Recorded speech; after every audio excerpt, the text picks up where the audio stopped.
ಹಾಗೂ ಸಮೂಹ ಮಾಧ್ಯಮಗಳ ಪ್ರತಿನಿಧಿ ಮಿತ್ರರೇ, ತಮಗೆಲ್ಲರಿಗೂ ಹೃದಯಪೂರ್ವಕವಾದಂಥ ವಂದನೆಗಳನ್ನು ಸಲ್ಲಿಸ್ತೇನೆ. ಇಂದು ಕುಸ್ನೂರು ಅನ್ನುವಂಥ ಒಂದು ಗ್ರಾಮದಲ್ಲಿ ಒಂದು ಅಭೂತಪೂರ್ವವಾದಂಥ ಹಿಂದೂ ಸಮ್ಮೇಳನಕ್ಕೆ ನೀವೆಲ್ಲರೂ ಸಾಕ್ಷಿಯಾಗಿದ್ದೇವೆ. ಇಡೀ ಹಿಂದೂ ಸಮಾಜ ಮೈಕೊಡವಿ ಎದ್ದು ತಾವೆಲ್ಲರೂ ಇಷ್ಟು ಸಂಖ್ಯೆಯಲ್ಲಿ ಈ ಒಂದು ಗ್ರಾಮದಲ್ಲಿ ಭಾಗವಹಿಸಿದ್ದೀರಲ್ಲ, ಇದೇ ಈ ಹಿಂದೂ ಸಮ್ಮೇಳನದ ಮುಖ್ಯ ಉದ್ದೇಶ.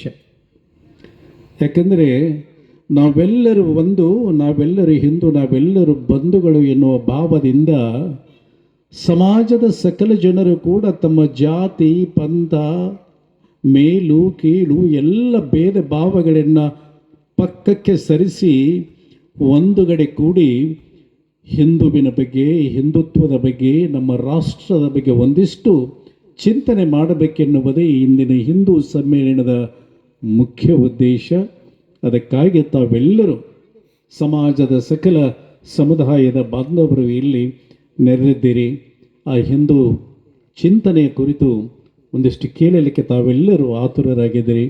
ಪೂಜ್ಯರು ಕೂಡ ಅವರ ಮಾತುಗಳನ್ನು ಈಗಾಗಲೇ ಬಹಳ ಸುಂದರವಾಗಿ ಮಾತನಾಡಿದರು. ಹಿಂದೂ ಧರ್ಮದ ಬಗ್ಗೆ ಸ್ವಲ್ಪದರಲ್ಲಿ ಎಷ್ಟು ಚೆನ್ನಾಗಿ ಮಾತನಾಡಿದ್ರಲ್ಲ. ತಾವೆಲ್ಲರೂ ಇಷ್ಟೊತ್ತಿನವರೆಗೆ ಶೋಭಾಯಾತ್ರೆಯಲ್ಲಿ ಪಾಲ್ಗೊಂಡು ಬಹಳ ವೈಶಿಷ್ಟ್ಯಪೂರ್ಣವಾಗಿ ಅದನ್ನು ಹಮ್ಮಿಕೊಂಡು ಈಗ ತಾವೆಲ್ಲರೂ ಕೂತಿದ್ದೀರಿ. ಒಂದು ಹಿಂದೂ ಸಮಾಜದ ಒಂದು ವಿರಾಟ ರೂಪ ದರ್ಶನವನ್ನು ನೀವೆಲ್ಲರೂ ನೋಡ್ತಾ ಇದ್ದೀವಿ. ಒಂದು ಗ್ರಾಮದಲ್ಲಿ ನಿಜವಾಗಿ ಇದು ಒಂದು ಸಾಧನೆಯೇ. ಯಾಕೆಂದರೆ ನಮ್ಮ ಭಾರತ ದೇಶದಲ್ಲಿ 6,49,481 ಗ್ರಾಮಗಳಿದ್ದಾವೆ. ಪ್ರತಿಯೊಂದು ಗ್ರಾಮದಲ್ಲಿ ಇಷ್ಟು ಸಂಖ್ಯೆಯಲ್ಲಿ ಈ ಹಿಂದೂ ಸಮ್ಮೇಳನದಲ್ಲಿ ಸೇರಿದರೆ ಸಾಕು, ಎಂಥ ಹಿಂದೂ ಧರ್ಮದ, ಹಿಂದೂ ಸಂಸ್ಕೃತಿಯ, ಹಿಂದೂ ಪರಂಪರೆಯ ರಕ್ಷಣೆ ಆಗ್ತಾ ನಮ್ಮ ರಾಷ್ಟ್ರವು ಪರಮ ವೈಭವದ ಗುರಿಯತ್ತ ಸಾಗುವುದರಲ್ಲಿ ಯಾವುದೇ ಸಂದೇಹವಿಲ್ಲ. ಅದಕ್ಕೆ ಈ ಕಾರಣೀಕರ್ತರಾದಂಥ ತಮಗೆಲ್ಲರಿಗೂ ಹೃದಯಪೂರ್ವಕವಾದಂಥ ಅಭಿನಂದನೆಗಳನ್ನು ನಾನು ಈಗ ಸಲ್ಲಿಸ್ತೇನೆ. ಮಕ್ಕಳನ್ನು ಸ್ವಲ್ಪ ಸಮಡಿಸಿ. ಆತ್ಮೀಯ ಬಂಧುಗಳೇ, ಸುಮಾರು 100 ವರ್ಷಗಳ ಹಿಂದೆ ಒಂದು ಹಿಂದೂ ಸಮಾಜದ ಒಂದು ಸಂಘಟನೆಯನ್ನು ಊಹೆ ಮಾಡಲಿಕ್ಕೂ ಕೂಡ ಸಾಧ್ಯವಿರಲಿಲ್ಲ. ಅಷ್ಟೇ ಏಕೆ, ಹಿಂದೂ ಸಂಘಟನೆ ವಿಚಾರ ಮಾಡುವುದು ಕೂಡ ಅಪರಾಧದ ಒಂದು ಮನೋಭಾವ ಇತ್ತು ಆಗ. ಯಾಕೆಂದರೆ ಇಡೀ ಹಿಂದೂ ಸಮಾಜ ಒಂದು ಅಯೋಮಯ ಸ್ಥಿತಿಯಲ್ಲಿ ಇತ್ತು. ಎಲ್ಲೆಡೆ ಅಪಹಾಸ್ಯ, ವಿರೋಧ, ನಿರ್ಲಕ್ಷ್ಯ ಇದೇ ಭಾವನೆಗಳು ತುಂಬಿ ತುಳುಕ್ತಾ ಇತ್ತು. ಯಾಕೆಂದರೆ ಈಗಲಾದರೂ ಕೂಡ ಅಪಾರ ಸಂಖ್ಯೆಯಲ್ಲಿ ಇಲ್ಲಿ ಬರಬೇಕಾಗಿತ್ತು. ಇನ್ನೂ ಯಾಕೆ ಬರ್ತಾ ಇಲ್ಲ, ಯಾಕೆ ಬಂದಿಲ್ಲ ಅಂತಂದರೆ, ನಾವು ಒಂದು 2-2.5 ಸಾವಿರ ವರ್ಷಗಳ ಒಂದು ಪರಕೀಯರ ಆಕ್ರಮಣದಿಂದ ದಾಸತ್ವಕ್ಕೆ ಒಳಗಾಗಿ ನಾವು ನಮ್ಮತನವನ್ನು ಕಳ್ಕೊಂಡ್ಬಿಟ್ಟಿದ್ದೀವಿ. ನಾವು ನಮ್ಮ ಎಂಥ ಧರ್ಮದವರು, ನಾವು ನಮ್ಮ ಎಂಥ ರಾಷ್ಟ್ರದವರು, ನಾವು ನಮ್ಮ ಸಂಸ್ಕೃತಿ ಎಂಥದ್ದು, ನಮ್ಮ ಕ್ಷಾತ್ರ ಪರಂಪರೆ ಎಂಥದ್ದು ಅನ್ನೋದನ್ನು ಸಂಪೂರ್ಣವಾಗಿ ಮರೆತು ಬಿಟ್ಟಿದ್ದೇವೆ. ಬ್ರಿಟಿಷರು 190 ವರ್ಷಗಳವರೆಗೆ ಆಳಿದ್ರಲ್ಲ, ಕೇವಲ ನಮ್ಮ ದೇಶದ ಸಂಪತ್ತನ್ನು ಲೂಟಿ ಮಾಡುವುದಷ್ಟೇ ಅಲ್ಲ, ನಮ್ಮ ಮನಸ್ಸು, ನಮ್ಮ ಹೃದಯದ ಮೇಲೆ ದಾಳಿ ಮಾಡಿದರು.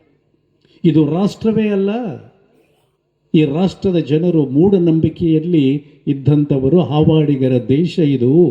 ಇವರ ಸಂಸ್ಕೃತಿ, ಇವರ ಪರಂಪರೆ ಶ್ರೇಷ್ಠವಾದದ್ದಲ್ಲ, ಇವರು ಹಿಂದುಳಿದವರು ಅನ್ನುವ ಮನೋಭಾವನೆಯನ್ನು ನಮ್ಮಲ್ಲಿ ತುಂಬಿ ತುಂಬಿ ತುಂಬಿ ನಮ್ಮತನವನ್ನೇ ನಾವು ಮರೆಯುವಂತೆ ಮಾಡಿದರಲ್ಲ. ಹೀಗಾಗಿ ಅದು ಇನ್ನೂ ನಮ್ಮಲ್ಲಿ ಉಳಿದಿದೆ. ನಾವು ನಮ್ಮನ್ನು ಮರೆತು ಬಿಟ್ಟಿದ್ದೇವೆ ಅಲ್ಲ. ಈಗ ಸಾಯಂಕಾಲದ ಸಮಯದಲ್ಲಿ ಒಂದಿಷ್ಟು ನಮ್ಮ ಧರ್ಮದ ಬಗ್ಗೆ, ನಮ್ಮ ಮುಂದಿನ ಭವಿಷ್ಯದ ಬಗ್ಗೆ, ಈ ಹಿಂದೂ ಸಮ್ಮೇಳನ ಯಾಕೆ ಬೇಕಾಗಿದೆ ಅನ್ನೋದು ಆಮೇಲೆ ಹೇಳ್ತೇನೆ ನಾನು. ಮುಂದಿನ ನಮ್ಮ ಮಕ್ಕಳ ಮೊಮ್ಮಕ್ಕಳ ಭವಿಷ್ಯ ಎಲ್ಲಿದೆ ಅಂತಂದರೆ ಹಿಂದೂ ಸಮಾಜದ ಒಂದು ಸಂಘಟನೆಯಲ್ಲಿ ಇದೆ ಅನ್ನುವುದನ್ನು ನಾವು ಮರೆತಿದ್ದೇವೆ. ಇಂಥ ಅಯೋಮಯ ಸ್ಥಿತಿಯಲ್ಲಿ ದೀಪಸ್ತಂಭದಂತೆ 100 ವರ್ಷಗಳ ಹಿಂದೆ ಎದ್ದು ನಿಂತವರು ರಾಷ್ಟ್ರೀಯ ಸ್ವಯಂ ಸೇವಕ ಸಂಘ ಅನ್ನುವಂಥ ಲೋಕೋತ್ತರ ಸಂಘಟನೆಯನ್ನು ಸ್ಥಾಪಿಸಿದಂಥ ಪರಮ ಪೂಜನೀಯ ಡಾಕ್ಟರ್ ಕೇಶವ್ ಬಲಿರಾಮ್ ಹೆಡ್ಗೇವಾರ್ ಅವರು. ಆಗ ಹಿಂದೂ ಸಮಾಜದ ಸಂಘಟನೆಯನ್ನು ಇದು ಸಾಧ್ಯ ಎನ್ನುವುದನ್ನು ಗುರುತಿಸುವುದಷ್ಟೇ ಅಲ್ಲ, ಸರಳವಾದ ಕಾರ್ಯವಿಧಾನವನ್ನು ರೂಪಿಸಿ ವಿಜಯದಶಮಿಯ ಪುಣ್ಯ ಪರ್ವದಂದು ಸೆಪ್ಟೆಂಬರ್ 27, 1925 ರಾಷ್ಟ್ರೀಯ ಸ್ವಯಂ ಸೇವಕ ಸಂಘವನ್ನು ಸ್ಥಾಪನೆ ಮಾಡಿದರು. ಆಂಗ್ಲ ಭಾಷೆಯಲ್ಲಿ ಒಂದು ಮಾತಿದೆ, vision is the art of seeing what is invisible to others ಅಂತ. ಅಂದರೆ ಮತ್ತೊಬ್ಬರ ಕಣ್ಣಿಗೆ ಕಾಣದ ಕಲೆ ಏನಿದೆ ನೋಡಿ, ಅದು ಕೆಲವೇ ಜನರಿಗೆ ಇರುತ್ತೆ ಕಾಣುವ ಕಲೆ. ಅಂದರೆ ಸಾಮಾನ್ಯ ಜನರಿಗೆ ಕಾಣದ ಭವಿಷ್ಯದ ಸಾಧ್ಯತೆಗಳನ್ನು ಮನಸ್ಸಿನ ಕಣ್ಣಿನಿಂದ ಕಾಣುವಂಥ ಕಲೆ ಕೆಲವೇ ಜನರಲ್ಲಿ ಇರುತ್ತೆ. ಪರಮಪೂಜ್ಯನ ಅವರಿಗೆ ನಾವು ಡಾಕ್ಟರ್ ಜಿ ಅಂತ ಕರಿತೀವಿ ಸಂಘದಲ್ಲಿ. ಡಾಕ್ಟರ್ ಜಿ ಅವರಿಗೆ ಅದು ಎತ್ತು. ಹೌದು, ಹಿಂದೂ ಸಮಾಜವನ್ನು ಸಂಘಟನೆ ಮಾಡಲಿಕ್ಕೆ ಸಾಧ್ಯ ಎನ್ನುವುದನ್ನು ಮನಗಂಡು ಅದಕ್ಕಾಗಿ ಕನಸನ್ನು ಕಂಡುಕೊಂಡ್ರು. ಆ ಕನಸನ್ನು ನನಸು ಮಾಡುವುದಕ್ಕಾಗಿ ತಮ್ಮ ರಕ್ತವನ್ನೇ ನೀರನ್ನಾಗಿ ಹರಿಸಿದರು. ನಿರಂತರವಾಗಿ ತಮ್ಮ ಬದುಕಿನ ಸಂಪೂರ್ಣವಾಗಿ ಸಮರ್ಪಣೆ ಮಾಡಿದರು. ಅವರ ಸಮರ್ಪಣೆಯಿಂದ, ಅವರ ಒಂದು ದೂರದೃಷ್ಟಿತ್ವದಿಂದ 1925 ಪ್ರಾರಂಭವಾದಂಥ ಸಂಘ 100 ವರ್ಷಗಳನ್ನು ಪೂರ್ಣಗೊಳಿಸಿ ಶತಾಬ್ದಿ ವರ್ಷದಲ್ಲಿ ಈಗ ಪಾದಾರ್ಪಣೆ ಮಾಡಿದೆ. ಪರಮ ಪೂಜ್ಯರಿಗೆ ಒಂದು ಮಾತನ್ನು ಹೇಳಬೇಕಾಗಿದೆ, ಯಾಕಂದರೆ ನಮಗೂ ಕೂಡ ಹಿರಿಯರಿಗೆ 100 ವರ್ಷಗಳ ಹಿಂದೆ ಕೇವಲ 17-18 ಬಾಲಕರಿಂದ ಪ್ರಾರಂಭವಾದಂಥ ಈ ಸಂಘ ಇಂದು 85,000 ದೈನಂದಿನ ಶಾಖೆಗಳು ದೇಶಾದ್ಯಂತ ನಡೀತಾ ಇದೆ. 30,000ಕ್ಕಿಂತ ಹೆಚ್ಚು ಸಾಪ್ತಾಹಿಕ ಮಿಲನಗಳು ನಡೀತಾ ಇದ್ದವು. ಕೋಟಿಗಿಂತಲೂ ಹೆಚ್ಚು ಸ್ವಯಂ ಸೇವಕರು ಭಾರತ ದೇಶದಲ್ಲಿ ನಿಷ್ಕಾಮ ಭಾವದಿಂದ, ನಿಸ್ವಾರ್ಥ ಬುದ್ಧಿಯಿಂದ ಈ ಭಾರತ ಮಾತೆಯ ಸೇವೆಯಲ್ಲಿ ತಮ್ಮನ್ನು ತೊಡಗಿಸಿಕೊಂಡಿದ್ದಾರೆ. ಹೇಗೆ ಬೆಳೆದಿದೆ ಸಂಘ? ತೆಂಗಿನ ಮರದ ರೀತಿಯಲ್ಲಿ ಬೆಳೆದಿಲ್ಲ, ವಟುವೃಕ್ಷದ ರೀತಿಯಲ್ಲಿ ಸಂಘ ಬೆಳೆದಿದೆ. ವಟುವೃಕ್ಷ ಅಂದರೆ ಆಲದ ಮರದ ರೀತಿಯಲ್ಲಿ. ಈ ಆಲದ ಮರದ ರೆಂಬೆ ಕೊಂಬೆಗಳು ಇಡೀ ದೇಶದ ಉದ್ದಗಲಕ್ಕೂ ಹಬ್ಬಿವೆ. ಅದು ನಾಗಾಲ್ಯಾಂಡ್, ಮಿಜೋರಾಂ ಇರಬಹುದು, ದೇಶದ ಈಶಾನ್ಯ ಭಾಗವಾದಂಥ ನಾಗಾಲ್ಯಾಂಡ್, ಮಿಜೋರಾಂ ಇರಬಹುದು, ಕಾಶ್ಮೀರದ ಕಣಿವೆ ಇರಬಹುದು, ಅಂಡಮಾನ್ ನಿಕೋಬಾರ ದ್ವೀಪ ಇರಬಹುದು, ಪೂರ್ವದಿಂದ ಪಶ್ಚಿಮಕ್ಕೆ, ಉತ್ತರದಿಂದ ದಕ್ಷಿಣಕ್ಕೆ ಇಡೀ ದೇಶಾದ್ಯಂತ ಸಂಘವು ವಿಸ್ತಾರಗೊಂಡಿದೆ. ಸಂಘ ಕಾರ್ಯಗಳು ನಡೀತಾ ಇದ್ದಾವೆ. ಸಂಘದ ಸ್ವಯಂ ಸೇವಕರ ಕಾರ್ಯವನ್ನು ಮಾಡ್ತಾ ಇದ್ದಾರೆ. ಅಷ್ಟೇ ಏಕೆ, ಜಗತ್ತಿನ 50 ರಾಷ್ಟ್ರಗಳಲ್ಲಿ ಹಿಂದೂ ಸ್ವಯಂ ಸೇವಕ ಸಂಘ ಎನ್ನುವ ಸಂಘಟನೆಯ ಮೂಲಕ ಹಿಂದೂ ಸಮಾಜದ ಸಂಘಟನೆಯ ಕಾರ್ಯ ಅದ್ಭುತವಾದ ರೀತಿಯಲ್ಲಿ ನಡೀತಾ ಇದೆ. ಆತ್ಮೀಯ ಬಂಧುಗಳೇ, ಯಾಕೆ ಈ ಸಂಘ ಇಷ್ಟೊಂದು ಯಶಸ್ಸನ್ನು ಸಾಧನೆ ಮಾಡಿತು? ಸಮಾಜದ ಜನರ ಸ್ವೀಕಾರ ಮನೋಭಾವನೆ ಇಲ್ಲದೆ ಇದನ್ನು ಸಾಧನೆ ಮಾಡಲಿಕ್ಕೆ ಸಾಧ್ಯ ಇತ್ತ? ಖಂಡಿತವಾಗಿ ಸಾಧ್ಯ ಇರಲಿಲ್ಲ. ಹಾಗಾದರೆ ಸಮಾಜವು ಯಾಕೆ ಸ್ವೀಕಾರ ಮಾಡ್ತು? ಇದು ಉದಾತ್ತವಾದ ಉದ್ದೇಶವನ್ನು ಇಟ್ಕೊಂಡಿದೆ ಸಂಘ. ಏನು ಉದ್ದೇಶ? ಹಿಂದೂ ಸಮಾಜವನ್ನು ಸಂಘಟಿಸಬೇಕು, ಅದನ್ನು ಶಕ್ತಿಶಾಲಿಯನ್ನಾಗಿ ಮಾಡಬೇಕು. ಆ ಶಕ್ತಿ ಹಿಂದೂ ಸಮಾಜದಲ್ಲಿ ಸದಾಕಾಲವೂ ಸ್ವಾಭಾವಿಕವಾಗಿ ಉಳಿಯಬೇಕು. ಯಾವಾಗ ಆ ಶಕ್ತಿ ಆ ಹಿಂದೂ ಸಮಾಜದಲ್ಲಿ ಉಳಿಯುತ್ತೆ, ಅದು ತನ್ನೆಲ್ಲ ಸಮಸ್ಯೆಗಳಿಗೆ ಪರಿಹಾರವನ್ನು ಕಂಡುಕೊಳ್ಳಲಿಕ್ಕೆ ಸಾಧ್ಯವಿದೆ. ಅಂದರೆ ಯಾರೋ ತಮಗೆ ಸಹಕಾರಿಯಾಗಿರುವರು, ಭಗವಂತನು ಅವರೊಂದಿಗೆ ಸಹಕಾರಿಯಾಗಿರ್ತಾನೆ ಅನ್ನುವ ಒಂದು ಉದಾತ್ತವಾದ ಕಲ್ಪನೆಯನ್ನು ಇಟ್ಟುಕೊಂಡು ಹಿಂದೂ ಸಮಾಜದಲ್ಲಿ ಆ ಜಾಗೃತಿ ಕಾರ್ಯವನ್ನು ಮಾಡ್ತಾ ಬಂದಿದೆ ಸಂಘ. ಆ ಹಿಂದೂ ಸಮಾಜ ಒಂದು ಜಾಗೃತಿಯನ್ನು ಮಾಡ್ತಾ ಹಿಂದೂ ಧರ್ಮದ ರಕ್ಷಣೆ ಮತ್ತು ರಾಷ್ಟ್ರವನ್ನು ಅತ್ಯುನ್ನತ ಮಟ್ಟಕ್ಕೆ ತೆಗೆದುಕೊಂಡು ಹೋಗುವಂಥ ಮತ್ತಷ್ಟು ಉದಾತ್ತವಾದ ಒಂದು ಧ್ಯೇಯಗಳನ್ನು ಇಟ್ಟು ಸಂಘ ಇಲ್ಲಿಯವರೆಗೆ ಕಾರ್ಯವನ್ನು ಮಾಡ್ತಾ ಬಂದಿದೆ. 100 ವರ್ಷಗಳನ್ನು ಪೂರೈಸಿ ಶತಾಬ್ದಿ ವರ್ಷದಲ್ಲಿದ್ದಾಗ ಸಂಘದ ಒಂದು ಚಿಂತನೆ, ಒಂದು ಅಪೇಕ್ಷೆ ಏನು ಅಂತಂದರೆ, ಈಗ ಶತಾಬ್ದಿ ವರ್ಷದಲ್ಲಿ ಸಮಾಜವೇ ತನ್ನ ಸಮಾಜದ ಕಾರ್ಯವನ್ನು ಮಾಡಬೇಕು ಅಂತ ಒಂದು.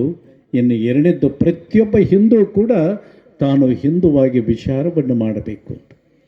ಯಾವಾಗ ಹಿಂದೂ ಸಮಾಜ ಮೈಕೊಡವಿ ಎದ್ದು ತನ್ನ ಸಂಘಟನೆಯ ಕಾರ್ಯವನ್ನು ಮಾಡಲಿಕ್ಕೆ ಪ್ರಾರಂಭವಾಗುತ್ತೆ, ಆಗೇನಾಗುತ್ತೆ? ಸಹಜವಾಗಿ ನಮ್ಮ ಸಮಾಜದಲ್ಲಿರುವ ಆಗು ಹೋಗುಗಳ ಬಗ್ಗೆ, ಒಳಿತು ಕೆಡುಕುಗಳ ಬಗ್ಗೆ, ಸಾಧನೆ ಸವಾಲುಗಳ ಬಗ್ಗೆ ನಮಗೆ ಜ್ಞಾನ ಅರಿವು ಉಂಟಾಗತ್ತೆ.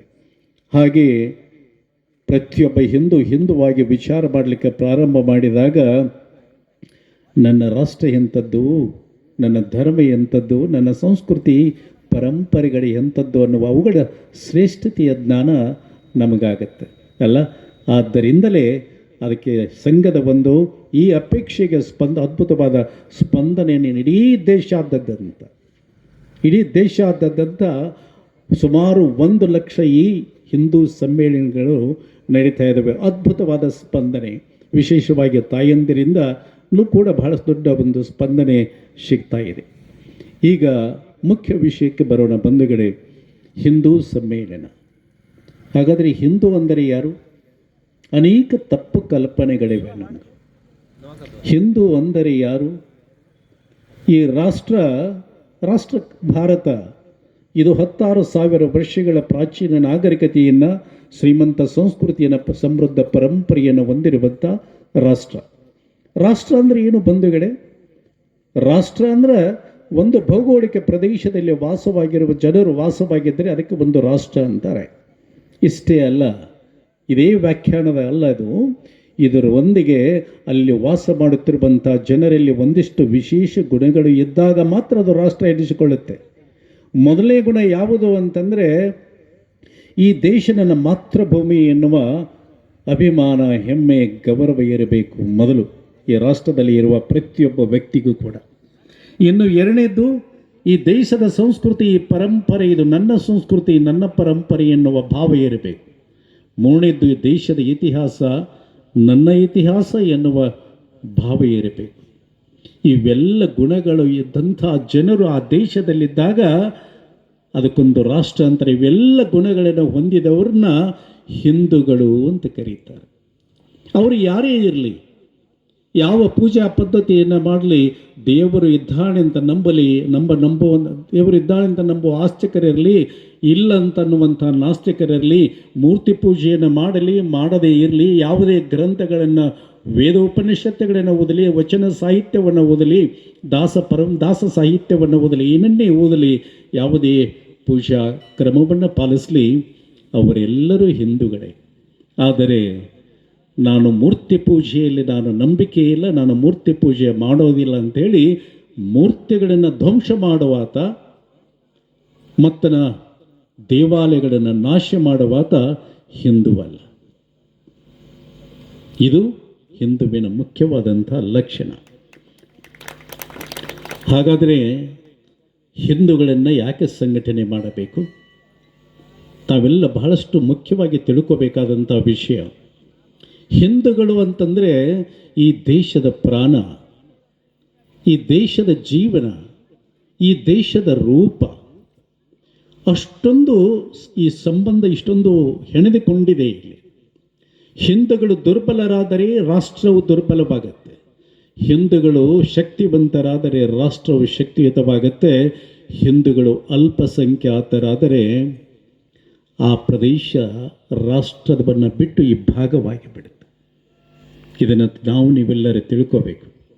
ಆಗಲೇ ಸ್ವಾಮೀಜಿಯವರು ಹೇಳಿದರು, ನಮ್ಮ ಡಾಕ್ಟರ್ ಸುನೀಲ್ ಅವರು ಕೂಡ ಹೇಳಿದರು, ಇರುವುದೊಂದೇ ರಾಷ್ಟ್ರ ನಮಗೆ ಇರಲಿಕ್ಕೆ, ಇರುವುದೊಂದೇ ರಾಷ್ಟ್ರ, ಇಲ್ಲಿಂದ ಮತ್ತೆ ಎಲ್ಲೂ ಹೋಗಲಿಕ್ಕೆ ಬರೋದಿಲ್ಲ ಅಲ್ಲ. 1947ರಲ್ಲಿ ಪಾಕಿಸ್ತಾನ ಭಾರತದಿಂದ ಇಬ್ಬಾಗವಾಯಿತು. ಯಾಕೆಂದರೆ ಅಲ್ಲಿ ಹಿಂದೂಗಳು ಅಲ್ಪಸಂಖ್ಯಾತರಾದರು. 1947ರಲ್ಲಿ ಹಿಂದೂಗಳ ಸಂಖ್ಯೆ 14% ಪಾಕಿಸ್ತಾನದಲ್ಲಿ, ಈಗ 1.6 ಏನಾದರೂ ಹಿಂದೂಗಳು ಎಲ್ಲಿ ಹೋದರು ಅವರು? ಇಲ್ಲ ಹತ್ಯೆ ಮಾಡಿದರು, ಇಲ್ಲ ಮತಾಂತರ ಮಾಡಿದರು, ಅವರು ಎಲ್ಲಿಯೂ ಇಲ್ಲ. ಈಗ ಬಾಂಗ್ಲಾದೇಶದಲ್ಲಿ 1947ರಲ್ಲಿ 28% ಹಿಂದೂಗಳಿದ್ದರು, ಈಗ ಕೇವಲ 3% ಈಗಲೂ ಹಿಂದೂಗಳ ಅತ್ಯಾಚಾರ, ಹಿಂದೂಗಳ ಕೊಲೆ, ಹತ್ಯೆ ನಿರಂತರವಾಗಿ ಅಲ್ಲಿ ನಡೀತಾ ಇದ್ದುದನ್ನು ನಾವೆಲ್ಲರೂ ನೋಡ್ತಾ ಇದ್ದೀವಿ. ಅಲ್ಲಿ ಜಾತಿ ಕೇಳಿ ಹೊಡಿತಾ ಇದ್ದಾರೇನು?